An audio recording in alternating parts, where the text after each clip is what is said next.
People fail 99 times. ಯಾಕೆ ಗೊತ್ತಾ? ಅವರು ಬಿಟ್ಬಿಡ್ತಾರೆ. They just don't stay. 100 people fail because ಅವ್ರು 80% ಕೊಟ್ಟು ಸಾಕಾಯ್ತಂತ ಬಿಟ್ಬಿಡ್ತಾರೆ. ಸಕ್ಸಸ್ಫುಲ್ ಆಗಿರೋರು 120% ಕೊಡ್ತಿದ್ದಾರೆ. 100% ನಿಲ್ಲಬೇಕು, ಮಾಡ್ತಾ ಇರಬೇಕು ಆ್ಯಂಡ್ ಬೆಟರ್ ಆಗಬೇಕು. ಫೀಡ್ಬ್ಯಾಕ್ ತಗೊಳ್ಳಿ. ಇವತ್ತೇನು ಮಾಡಿದ್ರಿ, ಗ್ರೋ ಆಗಲಿಲ್ವಾ, ಕೂತು ಯೋಚನೆ ಮಾಡಿ ಯಾಕೆ ಗ್ರೋ ಆಗಲಿಲ್ಲ, ವ್ಯಾಲ್ಯೂ ಆ್ಯಡ್ ಮಾಡಿ, ನಾಳೆ ಪುನಃ ಮಾಡಿ, ಬಟ್ ಅದೇ ಮಾಡಿ ಬೆಟರ್ ವೇಯಲ್ಲಿ. ಸೊ ನಿಮ್ಮ initial years of content journey ಹೆಂಗಿತ್ತು ಶ್ರವಣ್? ಇನಿಷಿಯಲಿ ಇಂಗ್ಲೀಷಲ್ಲಿ ಕಾಂಟೆಂಟ್ ಮಾಡ್ತಾಯಿದ್ದೆ. ಆಗ ಇನ್ಸ್ಟಾ ರೀಲ್ಸ್ ಎಲ್ಲ ಇರಲಿಲ್ಲ. ನಾನು ಕಾಂಟೆಂಟ್ ಯೂಟ್ಯೂಬ್ ಸ್ಟಾರ್ಟ್ ಮಾಡಿ ಹೇಳಿದ್ದೆ 2008 ಆಯಿಲ್ ಫೀಲ್ಡಲ್ಲಿ ಹೋಗಿ ಮೊಬೈಲ್ ತೊಗೊಂಡೋದು ಅಲೌಡ್ ಇಲ್ಲ ಒಳಗೆ, ರೇಡಿಯೇಷನ್. ನಂಗೆ ಗೊತ್ತಿರಲಿಲ್ಲ, ಬಿಗಿನರು. ನಾನು ಫಿಟ್ನೆಸ್ ಲೈಫ್ ಸ್ಟೈಲು ಪ್ಲಸ್ ನನ್ನ ಕೆಲಸ ಎರಡನ್ನೂ ತೋರಿಸ್ತೀನಿ, ಜನರಿಗೆ ಇನ್ಸ್ಪೈರ್ ಮಾಡ್ತೀನಿ ಅಂತ. ಫಿಟ್ನೆಸ್ ಬಿಡ್ಲಿಕ್ಕೆ ಇಷ್ಟ ಇಲ್ಲ.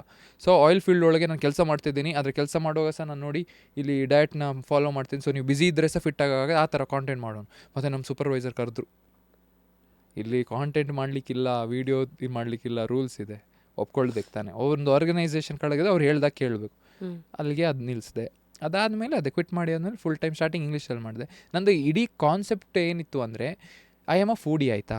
ನನಗೆ ಐ ಲವ್ ಫುಡ್. ಅಂದರೆ ನನಗೆ ಬೇರೆ ಬೇರೆ ಅಂದರೆ ಫ್ಯಾನ್ಸಿ ಅಲ್ಲ, ಬಟ್ ನನಗೆ ಇಷ್ಟ. ದಾಲ್ ರೈಸ್ ಅಂದರೆ ಸಹ ನನಗೆ ತುಂಬ ಇಷ್ಟ. ಅಂದರೆ ಫೂಡಿ ನಾನು. ಶುಗರ್ ನನಗೆ ಅಂದರೆ ಸ್ವೀಟ್ಸ್ ನನಗೆ ತುಂಬ ಇಷ್ಟ. ನಾನು ಟ್ರಾನ್ಸ್ಫಾರ್ಮ್ ಆದ್ನಲ್ಲ, ಇನಿಷಿಯಲಿ ನಂಗೆ ನಾಲೆಜ್ ಇರಲಿಲ್ಲ. ಅನ್ನ ತಿನ್ನೋದು ಬಿಡಬೇಕು, ಅದು ಬಿಡಬೇಕು, ಇದು very lot of myths in the industry, fitness industry ಇತ್ತು. ನಾನು ಕಲಿತು I transform my self eating tasty food, balance ಮಾಡಿಕೊಂಡು. ಅರ್ಥ ಆಯ್ತಾ? ರೆಸಿಪಿ ಮಾಡೋದು, ಒಂದು ಟೇಸ್ಟಿ ರೆಸಿಪಿ ಮಾಡೋದು, ಅಥವಾ ಹೆಲ್ದಿ ಬಿರಿಯಾನಿ ಮಾಡೋದು ನನಗೆ ಖುಷಿ. ಹೀಗೆ ಮಾಡಿ. So I wanted to preach people that ನೀವು ವೆಯ್ಟ್ ಲಾಸು ಅಂದರೆ ಫಿಟ್ ಆಗಬೇಕಂದ್ರೆ ಕಾಂಪ್ರಮೈಸ್ ಮಾಡಬೇಕು ಅಂತೆಲ್ಲ, ಬ್ಯಾಲೆನ್ಸ್ ಮಾಡಬೇಕು. ಸೊ ದಟ್ ಈಸ್ ಹೌ ನಾನು ಅದ್ರ ಬಗ್ಗೆ ನಾನು ಕಾಂಟೆಂಟ್ ಮಾಡಲಿಕ್ಕೆ ಸ್ಟಾರ್ಟ್ ಮಾಡಿರೋದು. ಇನಿಷಿಯಲಿ ನಾನು ತಿನ್ನೋ ಚಂದ ಮೀಲ್ಸ್ ಮಾಡಿ ಪ್ಲೇಟಲ್ಲಿಟ್ಟು ಫೋಟೋ ತೆಗಿಯೋದು.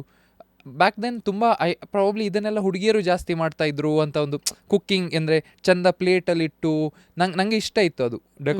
ಡೆಕೋರೇಟ್ ಅಂತಲ್ಲ, ಪ್ಲೇಟಿಂಗ್ ಚೆನ್ನಾಗಿ ಮಾಡೋದು, ಆ ಹೆಲ್ದಿ ಫುಡನ್ನು ಚೆನ್ನಾಗಿಟ್ಟು. So that is how the content began.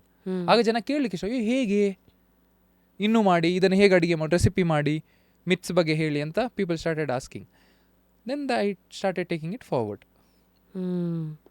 So ಈ ಕಡೆ you are getting fix salary to ನಾವು jumping in to a zero zone. Was it easy? ನಿಜ ಹೇಳ್ಬೇಕಂದ್ರೆ ಐ ಯೂಸ್ ಟು 30 days ಕೆಲಸ ಮಾಡ್ತಿದ್ನಾ. 30 days ರಜೆಗೆ ಬಂದಾಗ ಸ್ವಲ್ಪ ಸ್ಪೆಂಡ್ ಮಾಡ್ತಿದ್ದೆ, ಏನು ದುಡಿತಿದ್ದೆ ಹಾಗೆ. ಬಟ್ ನಮ್ದು ಹೇಗಿತ್ತಂದರೆ, ಒಂದು ಬೇಸಿಕ್ ಸ್ಯಾಲ್ರಿ ಅಂತ ಇರುತ್ತೆ, ಅದು ಆನ್ ಆಫಲ್ಲಿ ಯಾವಾಗಲೂ ಸೇರುತ್ತೆ. ಆನಲ್ಲಿದ್ದಾಗ ಪರ್ ಡೇ ಅಂತ ನಮಗೆ ಸಿಗುತ್ತೆ ಫೀಲ್ಡ್. 30 day ಬಂದಾಗ ಮನೆಗೆ ದುಡ್ಡು ಕೊಡಬೇಕಂತ ಇರಲಿಲ್ಲ. ಅಂದರೆ ಮನೆ ತಂದೆ ನೋಡ್ಕೊಳ್ತಿದ್ರು, ನಾನೇನು ದುಡಿದ್ರೆ ನನಗೆ ಅಂತ ಇರ್ತಿತ್ತು. ಸೊ 30 days ಬಂದಾಗ ಯಾವುದ್ರ ಮೇಲೆ ಖರ್ಚು ಮಾಡೋದು ನಾನು? ನನ್ನ ಫಿಟ್ನೆಸ್ ಲೈಫ್ ಸ್ಟೈಲ್ ಮೇಲೇ. ಅಂದರೆ ಹೆಂಗೆ ಖರ್ಚಾನೆ ಪ್ರೋಟೀನಾ, ಫೂಡು, ಗೋಯಿಂಗ್ ಟು ಪ್ರೀಮಿಯಮ್ ಜಿಮ್ಸ್, ಒಂದೊಂದು ಒಳ್ಳೆ ಫೀಲಿಂಗು. ಬೇರೆ ಫಿಟ್ನೆಸ್ ಸೆಂಟರ್ಸ್ ಎಕ್ಸ್ಪ್ಲೋರ್ ಮಾಡೋದು, clothing, investing money on myself. Clothing ಚೆನ್ನಾಗಿ ಕಾಣಬೇಕು, ಫಿಟ್ ಆದರೆ ಹೀಗೆ ಬಟ್ಟೆ ಹಾಕಬೇಕು, ಆ ಥರ ಇತ್ತು. But when dad passed away sudden pressure ಬಂದುಬಿಡ್ತು, ಆಯಿತಾ. ಪ್ರೆಷರ್ ಬಂದಾಗ ಅದಾದಮೇಲೆ ಒಂದು 6-8 ತಿಂಗಳು ಕೆಲಸ ಮಾಡಿದೆ ನಾನು ಆಯಿಲ್ ಫೀಲ್ಡಲ್ಲಿ. ನೀವು ಕೇಳಿದ್ರಿ ಹೇಗೆ, ಅದೇ ಹೇಳ್ತಿದ್ದೆ. ಒಂದು 2 ಲಕ್ಷ ಸೇವಿಂಗ್ಸ್ ಇತ್ತು ನನ್ನ ಹತ್ರ. ಎಲ್ಲ ಖರ್ಚು ಮಾಡಿ 2 ಲಕ್ಷ ತನಕ ಇಟ್ಕೊಂಡಿದ್ದೆ. ಆಗತ್ತೆ ಅಂತ ಸ್ಟಾರ್ಟ್ ಮಾಡಿರೋದು. ಐ ಡಿಂಟ್ ಥಿಂಕ್ ದ್ಯಾಟ್ ದುಡ್ಡು ಮಾಡಬೇಕು, ಇದು ಮಾಡಬೇಕು, ಅದು ಮಾಡಬೇಕು. ನನ್ನ ಆಸೆ ಏನಿತ್ತಂದರೆ, when I came to Bangalore, ನನ್ನದೊಂದು ಕ್ವಿಡ್ ಕಾರ್ ಇರಬೇಕು, ಒಂದು 2 BHK ಮನೆ ಇರಬೇಕು, ಒಂದು ನಾರ್ಮಲ್ ಒಂದು 50-60 ಸಾವಿರ ಸ್ಯಾಲ್ರಿ ಆದರೆ ಲೈಫ್ ಸೆಟ್ಟು ಅಂತ. I didn't even think that ದುಡ್ಡು ಮಾಡಬೇಕು, ಮನೆ. ಜಸ್ಟ್ ನಂದು ಆಸೆನೇ ಇರಲಿಲ್ಲ ದೊಡ್ಡದು. ತುಂಬ ಜನ ನನಗೆ ಈಗ for example I what A BMW ತೊಗೊಳ್ಬೇಕಂತ ನಾನು ಆಸೆ ಪಟ್ಟಿರಲಿಲ್ಲ. ನನಗೆ ಅದು ಆಸೆನೇ ಇರಲಿಲ್ಲ. ನನಗೆ ಚಿಕ್ಕದಿತ್ತು ಆಸೆ, ಬಟ್ ಕೆಲಸ ಮಾಡಬೇಕು, ಬೆಳಿಬೇಕು ಅಂತ ಆಸೆ ಇತ್ತು. I didn't never fixed a materialistic goal to achieve. Any reason why? I didn't think that big ಸ್ಟಾರ್ಟಿಂಗಲ್ಲಿ. That is the only reason. ಅಂದರೆ it was about belief system. ಹಂಗಿದ್ರೆ ನಾನು ದೊಡ್ಡದು ಮಾಡಬೇಕು ನನಗೆ ಆಸೆನೇ ಇರಲಿ. ಅದೇ ನಾನು ಹೇಳಿದೆ, ಅದು ಅಷ್ಟು ದೊಡ್ಡದೆಲ್ಲ ಯೋಚನೆ ಮಾಡಿರಲಿಲ್ಲ. What changed over the period ಅಂತ? ಈಗ ನೀವು ಹೇಳ್ತಿರೋದು ಟುಡೇ ಐ ಥಿಂಕ್ ಶ್ರವಣ್ ಈಗ ಒಂದು 75 ಜನಗಳ ಟೀಮ್ ಇದೆ, ಹಾ. 7 ಲ್ಯಾಂಗ್ವೇಜಸಲ್ಲಿ ಯೂಟ್ಯೂಬ್ ಚಾನಲ್ಸ್ ನಡೆಸ್ತಾ ಇದ್ದೀರಾ. ಆ್ಯಂಡ್ ಅದು ಹೇಳ್ತೀನಿ, ಅದು ಏನಾಯಿತು ಅಂದರೆ ಒಂದು ಫೇಸ್ ಬಂತು, ಒಂದು ಟೈಮ್ ಇತ್ತು ಬೇರೆ ನಾನು 15, 16, 18 ಗಂಟೆ ಒಬ್ಬನೇ ಕೆಲಸ ಮಾಡೋನು. ಆ ಥರ ಕೆಲಸ, ಕ್ಲೈಂಟ್ ವರ್ಕ್ಗೆ ಕೆಲಸ ಸಹ ಮಾಡಬೇಕು, ಮತ್ತು ನಂದು ಸಹ ಫಿಟ್ನೆಸ್ ಇದು, ಅಡುಗೆ ಮಾಡಬೇಕು, ನಾನು ಸಹ ವರ್ಕೌಟ್ ಮಾಡಬೇಕು, ಕಾಂಟೆಂಟ್ ಸಹ ಮಾಡಬೇಕು, ಕಾಂಟೆಂಟ್ ಎಡಿಟ್ ಸಹ ಮಾಡಬೇಕು. ಎಲ್ಲ ನೀವೇ ಮಾಡ್ತಾಯಿದ್ರಿ? ಒಂದು ಟೈಮಲ್ಲಿ ನಾನೇ ಮಾಡ್ತಿದ್ದೆ A to Z ಎವ್ರಿಥಿಂಗ್, ಆಯಿತಾ.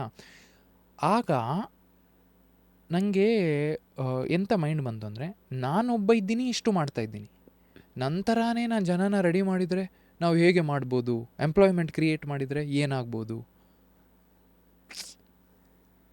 So that is how it started. Productivity ಜಾಸ್ತಿ ಆಗುತ್ತೆ 2021 2022 ನಂಗೆ ನೆನಪಿಲ್ಲ. ಐ ಹೈಯರ್ಡ್ ಅಂದರೆ ಓಕೆ, ನಾನು ಹೈಯರಿಂಗ್ ಎಲ್ಲ ಮಾಡಿ ನನ್ನ ಟೀಮ್ ಬಿಲ್ಡ್ ಮಾಡೋ ಮುಂಚೆ ನಾನು I made sure I am safe.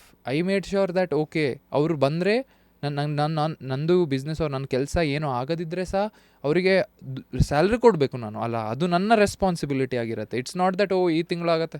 So ಅದನ್ನು ಸ್ವಲ್ಪ ಸೇಫ್ ಝೋನ್ ಎಲ್ಲ ಮಾಡಿ. How did you create that safe zone as a content creator? No, I never ಅಂದರೆ made ನಿಮ್ಮದು money. 5 ಹ್ಯಾಕ್ಸ್ ಅಥವಾ 5 tips that you would like to I give the world added today? value to my audience. I transformed lives. I have ಎಷ್ಟು transformation ನಾವು, you don't know, we have helped so many people lose weight, so many people. So ಅದೇ ಅಲ್ಲ, ಈಗ ನಾನು ನಿಮಗೆ help ಮಾಡಿದೆ ಅಂತ ಅಂದ್ಕೊಳ್ಳಿ, ವೆಯ್ಟ್ ಲಾಸ್ ಮಾಡಿ, ನೀವಿಬ್ಬರಿಗೆ ರೆಫರ್ ಮಾಡ್ತೀರಾ, ಕರೆಕ್ಟ್ ತಾನೆ? ನಿಮ್ಮನ್ನು ನೋಡಿ ನಿಮಗೆ ಕೇಳ್ತಾರೆ. So that is how I ಗ್ರೂ.